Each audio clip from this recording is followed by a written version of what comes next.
अस्सलाम वालेकुम नाजरीन। डी खान में इस वक्त एक इंटरेस्टिंग सूरत हाल डेवलप हो गई है, और वो ये कि अली अमीन गंडापुर की गिरफ्तारी के लिए यहाँ की पुलिस अचानक पहुंच गई है। जबकि दूसरी तरफ अली अमीन गंडापुर के वालिद अमीन खान गंडापुर वो डेरा इस्माइल खान हाई कोर्ट पहुंचे और अदालत से दरखास्त की कि अली अमीन गंडापुर को हिफाजती जमानत दी जाए।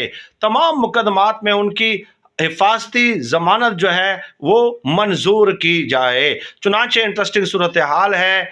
जराए के मुताबिक डीएसपी अदनान साहब जो हैं वो भारी नफरी लेकर अली अमीन गंडापुर की गिरफ्तारी के लिए यूं समझ लें कि पहुंच गए हैं। लेकिन अभी तक जब मैं ये वीडियो रिकॉर्ड कर रहा हूं तो अमीन खान गंडापुर की जो दरखास्त है उस पे नंबर फिलहाल नहीं लग सका है। आगे क्या